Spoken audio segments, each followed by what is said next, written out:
Friends, let's start today's video with a question. If you're a Brazilian football fan, hand on your heart, tell me honestly, did Brazil play well in today's match? No lying. As much as we love Brazil, we have to admit, Brazil's performance today was absolutely disappointing. Yes, the Brazil versus Japan match ended 3-2. But the story doesn't end there. Because this loss wasn't really to Japan. Brazil lost to one of their own.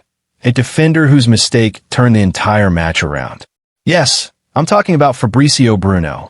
It was a match that started brilliantly, energetic, confident, full of promise, but ended in frustration, errors, and one failure after another. Let's break down the entire match. At the beginning, Brazil looked fantastic. It seemed like they'd easily scored 2 or 3 goals, while Japan would just be trying to survive. Then came the goal in the 32nd minute.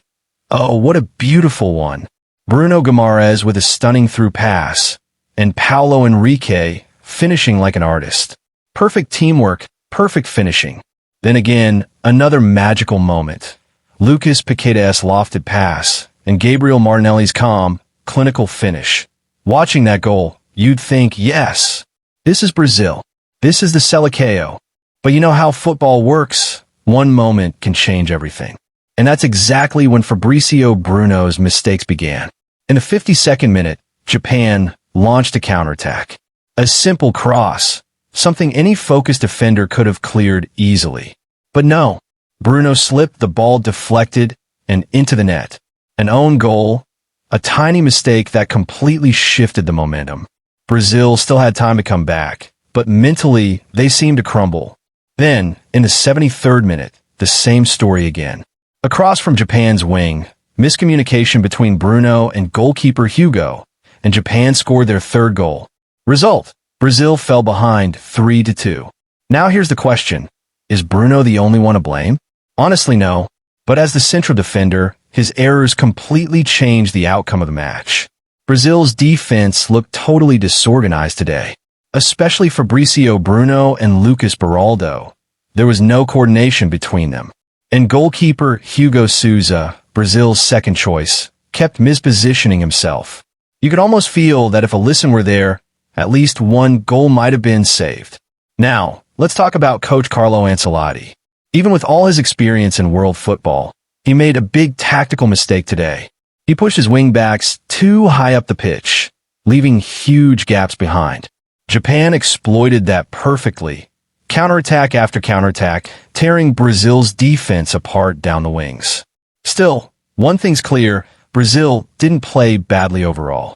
In midfield, Bruno Guimarães was excellent, Paqueta was creative, and Martinelli was aggressive and lively. But one small mistake, just one moment of error, and the entire story of the match changed. That's why they say, in football, sometimes one man can change the whole game. And sadly, today, that man was Fabrício Bruno. But there's still hope for Brazil fans. Despite this loss, the team's overall form isn't bad. They're still fighting, and maybe these mistakes will only make them stronger in the coming matches. So I'll say this, don't be disappointed, learn from it. Football is all about ups and downs.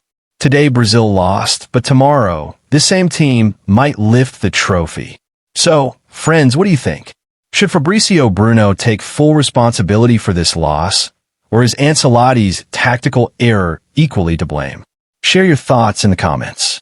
And if you like the video, give it a thumbs up, because your one like inspires us to bring you more in-depth analysis. Thank you, everyone.